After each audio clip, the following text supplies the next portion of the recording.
বিসমিল্লাহির রহমানির রহিম। আসসালামু আলাইকুম রহমতুল্লাহি অবরকাতুহু। প্রিয় দর্শক, আসি দিই ঘুমাই বিলুত অনরা দেখতে লাগুন আর গো বদ্দা ইবেও শ্বাস গজ্জি আর ঘুমাই বিলুত বেল গল্প করতে করতে অনরার উনাইম বর্তমানে আর বদ্দা শ্বাস কঠিন করলু। তারপরে খাম্মর দাম কি দর শ্বাস গড়িয়ারে ফোসার কিনা। আসসালামু আলাইকুম। আসলে আর এবছর খামর দামত বেশি 1800 টাকা ধরি মজুরি 1800 টাকা পর্যন্ত আর মজুরি দিয়ে খামর দাম 1800 টাকা মানে 1700 1800 বর্তমান চলতে 1200 টাকা।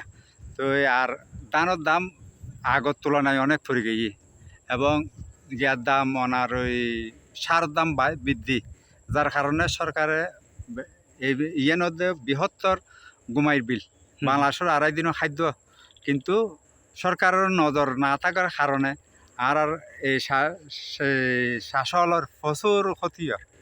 একজন হইল দি এবার যদি দানের ন্যায্য মূল্য না পাই তাহলে এই ঘুমাই বিল নাকি ছাড়া বনে যাবি। বর্ষা খন্দ অল্প স্তর শ্বাস গড়লেও কিন্তু দিনের মধ্যে আশা করি শ্বাস একেবারে টোটালে 3 বার একবার করলে ওই বুধে।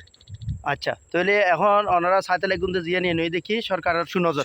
সরকার সুনজর দিলে ধানের বীজ, কিন্তু ধানের বীজ দেয় উপজেলার মধ্যে ধানের বীজ অল্প করে দেয়, তারপর গিয়া দেয় কিন্তু প্রকৃত শাসা যারা এটা রাত ন দেয় আর সার দেয় উপজেলা তো সার দেয় জানি তারা যে ওই ইয়ার কাছে দেয়, ওই ডিলারের কাছে দেয়, ডিলারের কাছ তো যাই আনাম পরে, কিন্তু উপজেলা তারা ফাটাই দিয়ে ডিলার হাতে বিচ ফাটাই দিয়ে ডিলার হাতে তো ডিলার যে ডিলার এইটার আনি মাঠত আনি জ্বালাই ফেলানো পরে বেয়াগুনে মাথা তার দেয়। আচ্ছা, সঠিকভাবে ওনার কাছে শাসার হাসা নফস।